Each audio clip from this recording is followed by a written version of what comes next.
Okay, my name is Sarah Wetherill. I live and work in Truro.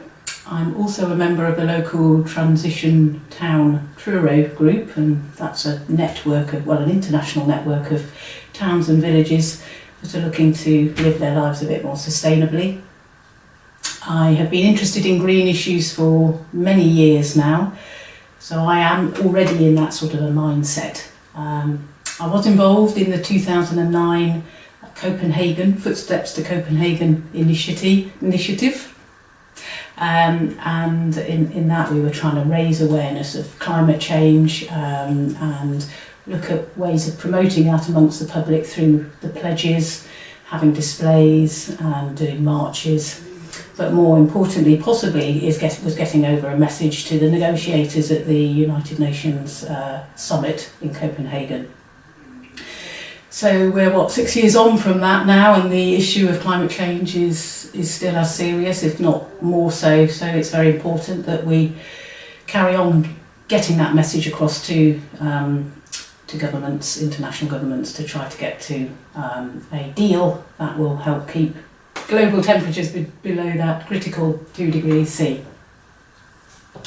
So I'm here to talk about my experiences of Pledge 5, which is all about trying to give up our car for a day at least, to either get to work or to do any other regular trips. So doing those by bus, train, walking, cycling. But just before I talk about that, I thought it would be useful just to say a couple of statistics on emissions through transport. Almost a quarter of the total UK carbon emissions come from transport, so that's a whole 25%. And if we look at our total transport emissions, including aviation, our share of aviation and shipping emissions, personal car use comes to 40% of those transport emissions. So using a car does account for a lot of our carbon emissions. So it is useful if we can try to get out of our car and use some public transport or walking and cycling. What have I done in terms of that pledge? Well, back in 2008, I'd actually already made the decision to give up my car. I sold my car because I wanted to try to travel around a bit more sustainably. And I am, as I've said before, I live and work in Truro, so I don't have a big commute. I don't have to ferry a lot of children around to their activities and school. So I didn't have some of the challenges that perhaps other people and families would have in terms of giving up a car. But nevertheless, it was a change in my lifestyle, but I felt quite liberated in giving up my car. It freed me to spend my money that I would have otherwise spent on owning a car to spend on public transport. It also, I think, helped to make me a bit more healthy through cycling and walking. I walk to work, which is only 5 minutes, but I do build in a bit of a detour to make that at least 10 minutes. And I have friends in nearby villages of Eidless, which is only a couple of miles away, so I generally cycle there or walk. And I also used to play tennis down at Boscawen Park, so I used to cycle down there. And then for the longer journeys out to visit relatives, perhaps in St Agnes, I would take the bus.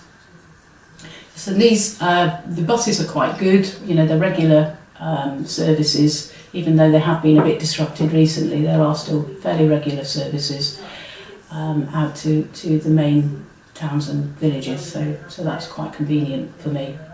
I also have a Devon and Cornwall rail card for the cost of £10. You get a third off your rail fares in Cornwall and Devon, which is very useful if you're travelling off-peak. It doesn't work in the peak times, but off-peak it does. And that's also very saves some money and helps you to get around. The other thing I'm involved in was trying to promote the use or setting up of a car club in Cornwall. A car club is whereby you have a pool of cars and you pay a membership fee, and you can pay for the use of those cars as and when you need them on a pay-as-you-go basis, so you don't have the upfront costs. You just pay as and when you need, and you don't have the worry of maintaining a car or parking it, etc. So that's an ongoing project which I'm hoping Cornwall Council will bring to fruition fairly shortly. I do appreciate that in somewhere like Cornwall, which is very geographically dispersed, a lot of the towns and villages, it's not possible to live without a car, which is why I'm quite keen to get a car club up and running.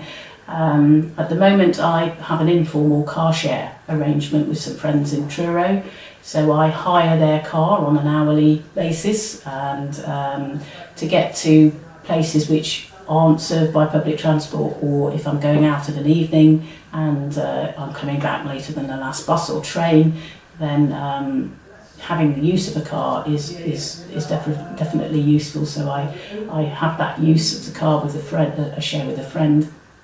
Yeah, not having the upfront costs of owning a car gives you the freedom to decide how you travel and get around, which are the best transport modes to suit your particular needs at the time, and you frees up some money to spend on public transport, which I admit is far too expensive at the moment and needs to come down.